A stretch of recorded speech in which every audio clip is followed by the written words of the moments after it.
Selection ही एक आपका उचित माध्यम हो सकता है इस संसार में, इस समाज में आपको सम्मान दिलाने का। अगर इसके अलावा इस दायित्व से जरा भी हम भटके हैं तो वाकई मान के चलें कि हम अपने कार्य क्षेत्र का निर्वहन नहीं कर रहे हैं। हमें जुड़ करके, एकाग्रचित होकर के अपनी भावनाओं को ही जोड़ लेना है। हमें इनसे दिली मोहब्बत करना है, हमें इनसे पूरे मन से, पूरे मनोवेग से जुड़ना है। जिस दिन आप ऐसा करने लगेंगे ये खुद ब खुद आपको समझ आने लगेंगे। जिस दिन आप इनसे अपना लगाव बनाने लगेंगे ये खुद ब खुद आपके दिल में समाने लगेंगे। ये मान के चलें आपका दायित्व क्या है, आपका निर्वहन क्या है, आप पूरी जिम्मेदारी से करें। ये आपका सबसे बड़ा एम और फोकस होना चाहिए। मेरा कहना यह है कि जो आपको कंटेंट प्रोवाइड करा रहा हूँ, छोटे बड़े कंटेंट जो भी कर रहा हूँ, ये सारे कंटेंट आपके एग्जाम के दृष्टिकोण से महत्वपूर्ण है, साथ ही साथ आपके नॉलेज के लिए। आप मान के चलें जब आप इनके संपूर्ण जानकारी को समाहित करना चाहते हैं, अतः मैं इन कंटेंटों को एक कर सकता था, परंतु अलग अलग देने का तात्पर्य ये रहा कि आप प्रत्येक ग्रह से हर वो संबंधित प्रश्न, हर वो रोचक जानकारी हासिल कर सकें जो कहीं ना कहीं आपसे जुड़ी हो, आपसे महत्वपूर्ण हो।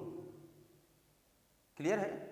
तो अगर आपको कंटेंट बेहतर ढंग से समझना है तो हमारे साथ एक लाइनअप करें, क्रमबद्ध तरीके से आएँ और पूरे मनोवेग से जुड़े। तो स्वागत है आपका नए कंटेंट में, जहां हमने उल्लेखित कर रखा है अरुण ग्रह, यूरेनस। इससे जुड़ी कुछ महत्वपूर्ण जानकारियां लेकर मैं हाजिर हूं, मुखातिब हूं आपके इस YouTube चैनल पर, जहां आप आज यूरेनस से जुड़ी महत्वपूर्ण जानकारियां अपने जद्दोजहद करके, पूरी मेहनत करके अपने मन मस्तिष्क में सजाने वाले हैं। तो यहाँ यूरेनस एक ऐसा ग्रह जहां जीवन संभव नहीं।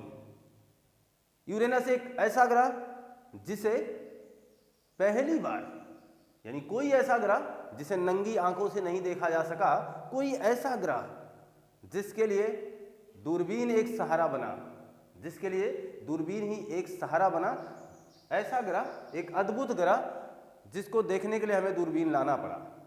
यानी हम अब जो ग्रह बात कर रहे हैं हम इसे नंगी आंखों से देख नहीं सकते हैं।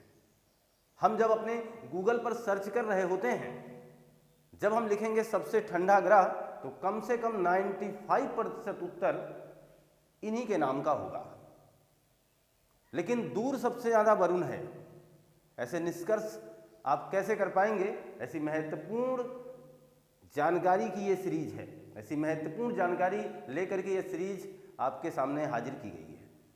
आप मान के चलें मैं अब बात करूंगा सीधा आपके सूर्य का, क्योंकि सब कुछ करता धरता यही है और इन्हीं से पूरा ब्रह्मांड हमारा संचालित है। ये कह सकें कि हमारा ये जो सौर मंडल है इसी सूर्य से ही संचालित है। सूर्य से जो दूरी है इनकी वो बहुत कुछ बयां कर जाएगी, छोटे छोटे लफ्जों में आपको बहुत कुछ सिखा जाएगी।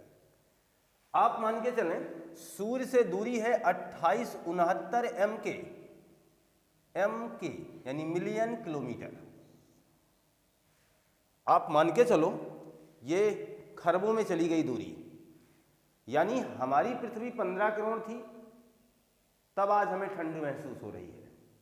सूर्य से 15 किलोमीटर की ही दूरी पर हैं आप, फिर भी आपको ठंड महसूस हो रही है, क्योंकि हमारा सूर्य अब मकर रेखा की तरफ पलायन कर चुका है।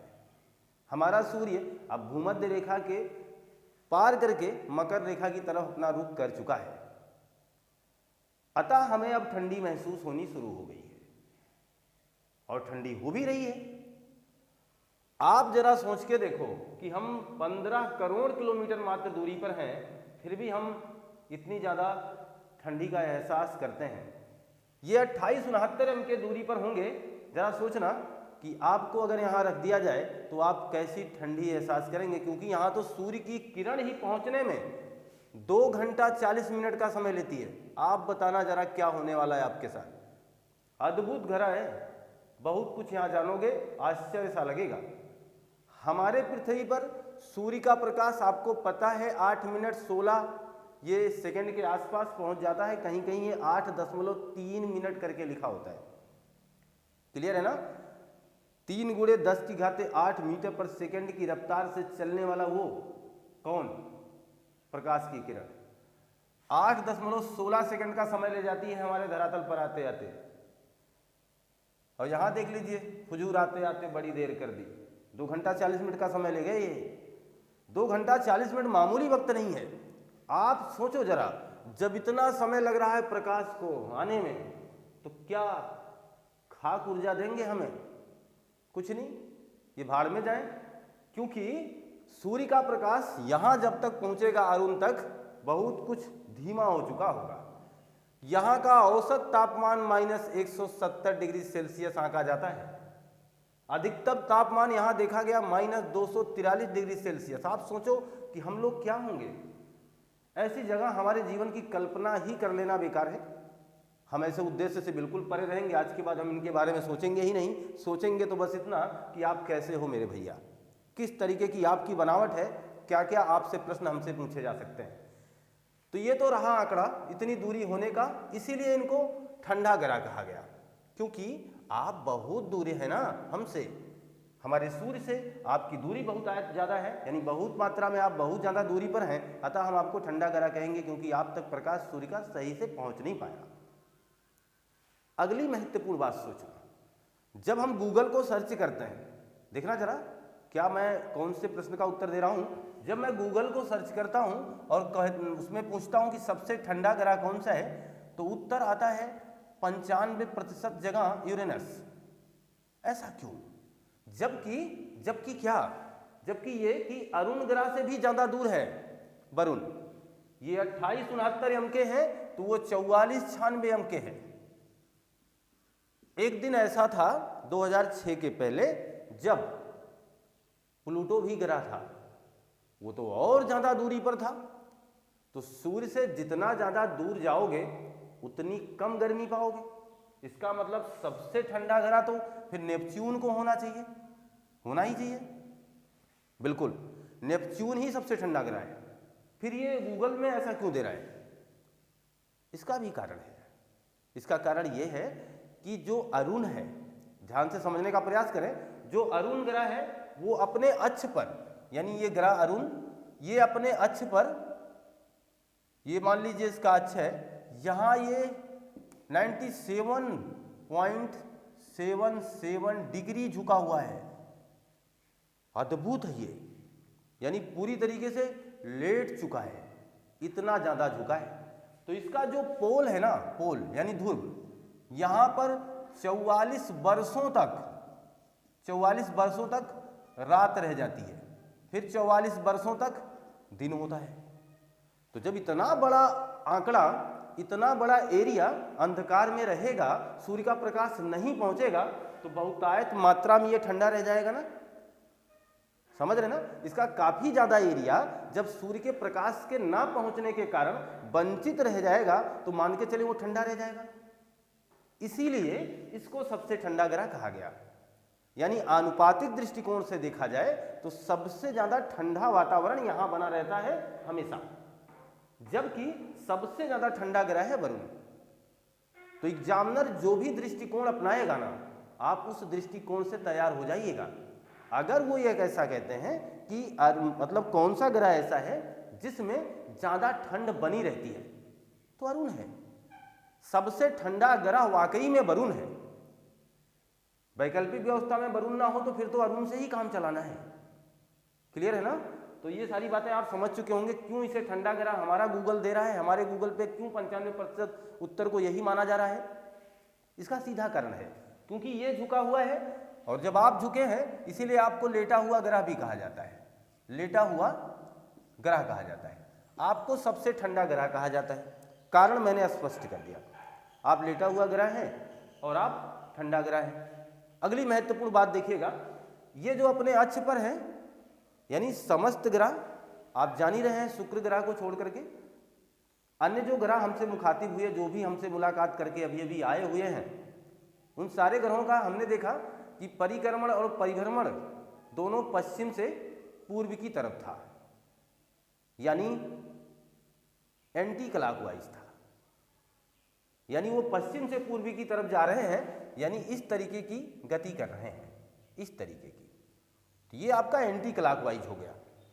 इस बात में बहुत ज़्यादा भ्रमित मत होइएगा, क्योंकि ये प्रश्न बहुत बार पूछा जा चुका है। क्लॉकवाइज एंटी क्लॉकवाइज, ये जो एंटी क्लॉकवाइज है इसका मतलब है वामावर्त, और जो क्लॉकवाइज का मतलब है दक्षिणावर्त। इस बात को ध्यान देना, यानी हम जो गति कर रहे हैं, हमारी पृथ्वी जिस तरीके से कर रही है वो वामावर्त कर रही है, यानी एंटी क्लॉकवाइज कर रही है। ये महाशय अपने ध्रुव पर कैसे घूमेंगे? क्लॉकवाइज। अद्भुत है ना।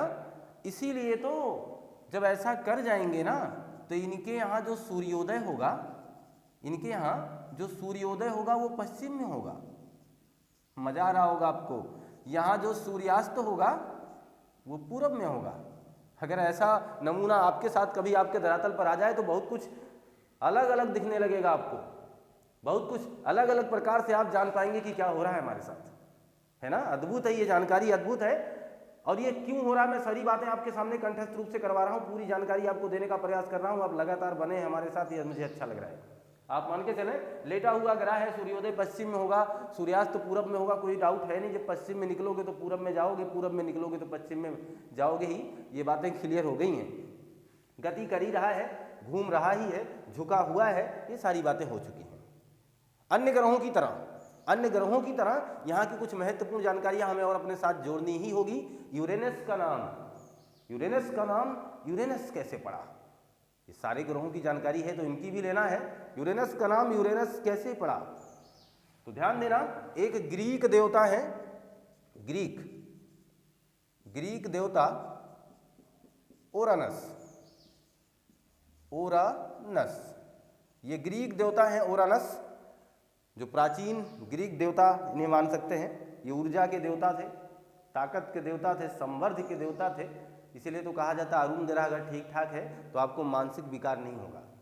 अरुण अगर ठीक ठाक है आपकी बुद्धि प्रबल होगी। अरुण अगर ठीक ठाक है तो आपका गेन, आपका उद्देश्य प्रबल होगा। अरुण अगर ठीक ठाक है तो आपका लक्ष्य प्रबल होगा। अरुण को भी ठीक रखना होगा। अरुण को भी हमारे ज्योतिष के अनुसार, हमारी दृष्टिकोण यानी हमारे जीवन के लिए बहुत ही उपयोगी माना गया है। ग्रीक देवता ओरानस के नाम पर इस अरुण का नाम अरुण पड़ा। अद्भुत जानकारी आपके पास पहुंच चुकी है। अगर आप थोड़ा सा रिकैप होकर के अपने दिमाग को दौड़ाएं, अपने दिमाग का घोड़ा दौड़ाएं, तो आपके पास एक बहुत बड़ा सा उत्तर मैंने दे दिया है। ग्रीक देवता ओरानस, सोचो जरा, अभी तक जितने ग्रह आए आपके सामने, सबके नाम रोमन देवता पर पड़े हैं ना।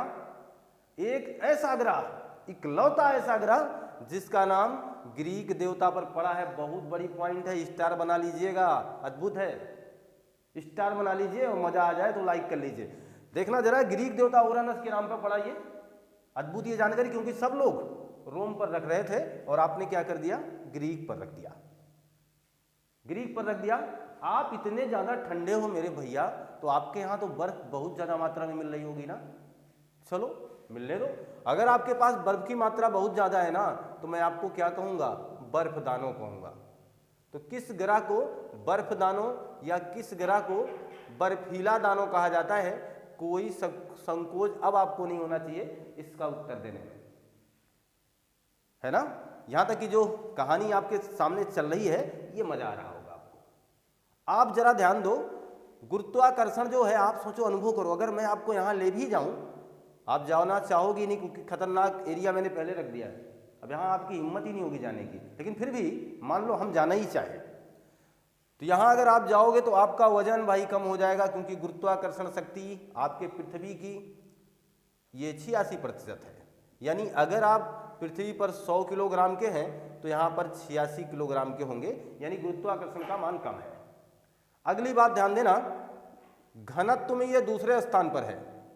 घनत्व में दूसरे स्थान पर है। कम के मामले में सबसे कम घनत्व किसका था? सबसे कम घनत्व शनि का था। शनि के बाद दूसरा सबसे कम घनत्व किसका है? अरुण का है। पानी में तैर सकता है मेरे दोस्तों, पानी में तैर सकता है कौन? ये अरुण और वो शनि। शनि पूरी तरीके से पानी में तैरेगा, जबकि ऐसा संभव नहीं है, ऐसा कोई जलाशय नहीं जहां मैं शनि को लाके फिट कर सकूं। क्योंकि शनि में खुद ही 1600 पृथ्वियाँ फिट हो जाएंगी, तो उनमें क्या फिट करने हम जाएंगे। यहाँ खुद ही तमाम पृथ्वियों से बड़ा है ये अरुण, इसको कहाँ ला करके रखेंगे। एक कल्पना मात्र है कि बहुत बड़ा जलाशय हो, इनसे भी बड़ा जलाशय हो, और अगर हम वहाँ शनि को रख देंगे तो शनि तैरेगा, बिल्कुल भी नहीं डूबेगा, यानी वो प्लास्टिक गेंद की भांति तैरेगा। परंतु अरुण भी तैरेगा, लेकिन अरुण एक कैनवास गेंद की भांति तैरेगा, यानी एक रबड़ की गेंद की भांति, क्योंकि वो थोड़ा सा डूब जाता है। इसका घनत्व तो उसकी अपेक्षा के थोड़ा सा ज्यादा है, अतः यह थोड़ा सा डूब जाएगा। एग्जामिनर कभी पूछ ले कि पानी में तैरने वाला ग्रह कौन सा है, जाना जवाब देना, वो तैरेंगे भाई साहब, शनि। पानी में पूरा तैरेंगे, वो पानी में थोड़ा सा ये डूबेंगे लेकिन तैरेंगे यह भी। यहाँ तक की बात क्लियर हो गई। मुझे लगता है आप सब कुछ जान पा रहे हैं। एक जमाना था, एक दौर था कि इन्हें कोई देखा ही नहीं था, क्योंकि नंगी आंखों से ये दिखने वाले नहीं थे। ये देखे गए दूरबीन से ही।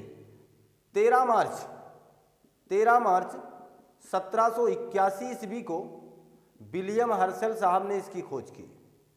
किसने देखा? विलियम हर्शल ने। विलियम हर्शल साहब ने इसकी खोज की। इन्हें सम्मान तो मिला ही मिला, साथ ही साथ इन्होंने एक काम और किया। इसके खोज के साथ साथ इसके 2 उपग्रह भी खोज डाले थे। उपग्रह कौन कौन से खोजा था इन्होंने?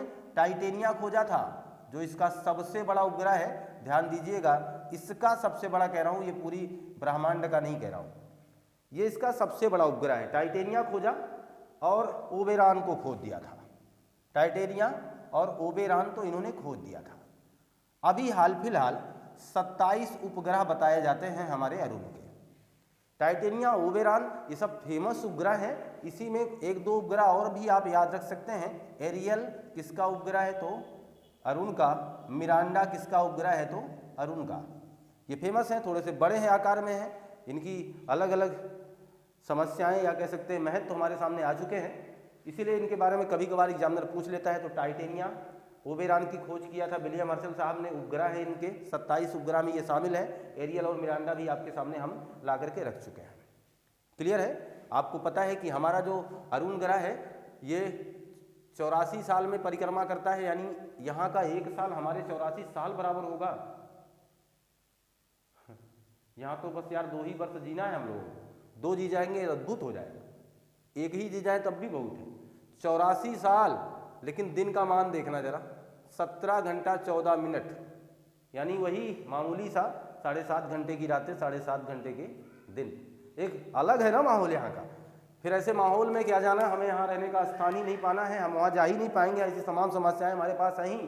तो इस चीज़ को मान के चलें कि हम जो आपको जानकारी शेयर कर पा रहे हैं, जो चीज़ें हम आपको बता पा रहे हैं, इसमें बहुत ही महत्वपूर्ण जानकारियाँ आपके साथ समाहित हैं।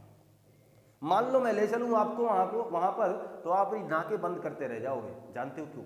बहुत बड़ी बात करने वाला हूँ। यहाँ का जो वातावरण है, यहाँ का जो धरातल है, हाइड्रोजन सल्फाइड की अधिकता है। हाइड्रोजन सल्फाइड की अधिकता आपको मिलेगी, जिससे अंडे की बदबू आएगी, अंडे की सड़ी बदबू, अंडे की सड़ी बदबू आएगी। किसके कारण? हाइड्रोजन सल्फाइड की अधिकता के कारण जब आप यहां पहुंचोगे तो अंडे की सड़ी बदबू आएगी।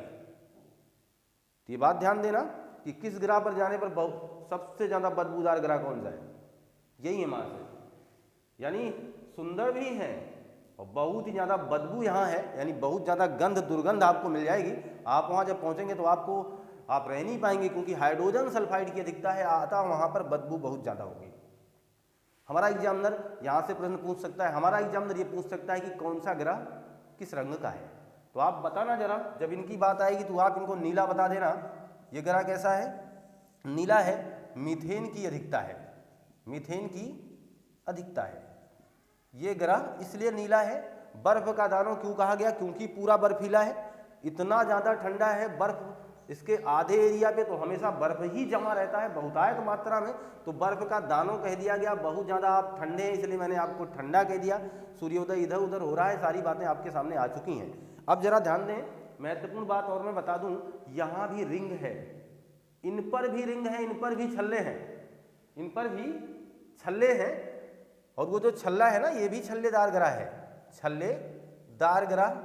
शनि की तरह ये भी छल्लेदार ग्रह है, लेकिन शनि का छल्ला आकर्षक है, शनि का छल्ला मोहक है।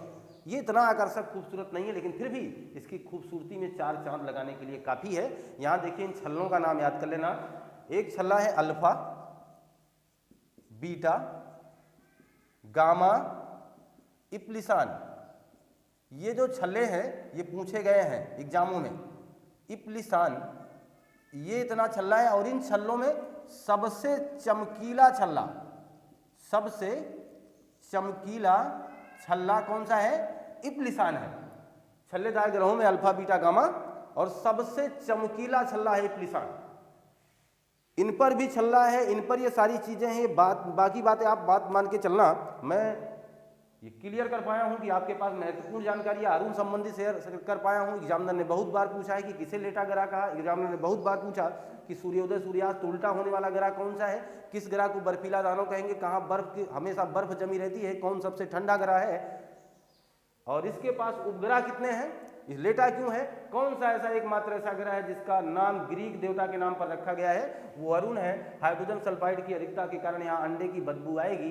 बहुत ही महत्वपूर्ण कंटेंट से आपको अब तक जोड़े रखा। आशा करता हूँ ये कंटेंट आपको बहुत ही अच्छा लगा होगा, और आप इस कंटेंट से अपने आगामी एग्जाम की तैयारी में और भी बेहतर रूप से निराकरण कर पाएंगे, अपनी तैयारी को और भी बेहतर बना पाएंगे। इसी उद्देश्य, इसी विश्वास के साथ मैं आपसे विदा लेता हूँ। मिलता हूँ मैं नए कंटेंट में आपसे पुनः। अगर ये कंटेंट आपको अच्छा लगा हो तो लाइक करिएगा, शेयर करिएगा, सब्सक्राइब करिएगा, अपने दोस्तों के पास जरूर भेजिएगा। मिलता हूँ मैं आपसे नई कक्षा में। आपका दिन शुभ हो। आपको बहुत बहुत धन्यवाद।